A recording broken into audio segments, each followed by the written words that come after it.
Hi అండి, అందరికీ నమస్కారము. Welcome to my channel follow my thoughts. ఈరోజు మన ఛానల్లో ఈ వీడియోలో చెప్పుకునేది రామ నామానికి ఉన్న విశిష్టత, రామ మంత్రము.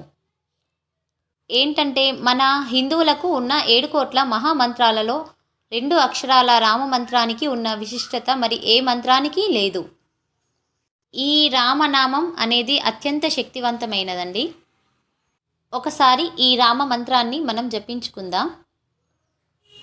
శ్రీరామ రామ రామేతి రమే రామే మనోరమే సహస్రనామ తత్తుల్యం రామనామవరాననే.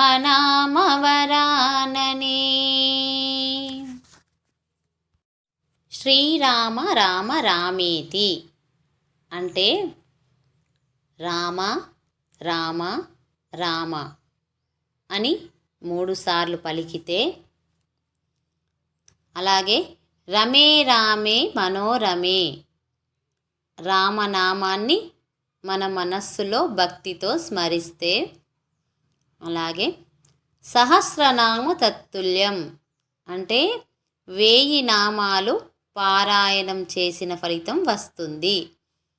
అలాగే రామనామ వరానని అంటే రామనామ జపం శుభప్రదం అని అర్థం. అలాగే శ్రీరామలో శ్రీ అంటే లక్ష్మీదేవి, రా అనే అక్షరము శ్రీనారాయణ మంత్రంలోని జీవాక్షరము, మా అనే అక్షరము ఓం నమఃశివాయ మంత్రంలోని జీవాక్షరము. వేదగణితంలో కటపయాది పద్ధతిలో రా అనే అక్షరానికి 2, మా అనే అక్షరానికి 5 అని ఉన్నది. రామ అంటే 2 × 5 అంటే 10. రామ రామ రామ అంటే 10 × 10 × 10 అంటే సహస్రం అంటే 1000 సార్లు అని అర్థం. రామ రామ రామ అని 3 సార్లు పలికితే చాలు, విష్ణు సహస్రనామ స్తోత్రాలన్నీ చదివినంత పుణ్యం వస్తుందండి.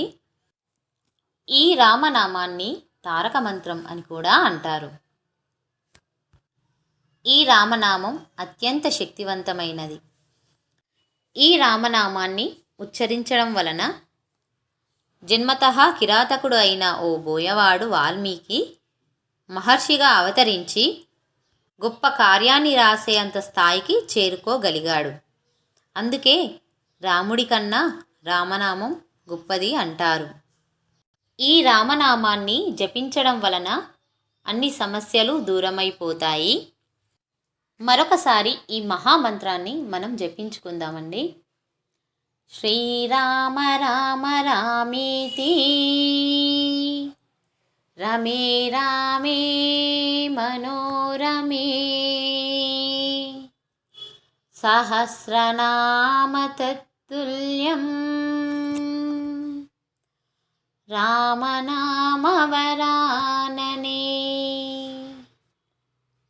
జై శ్రీరామ్.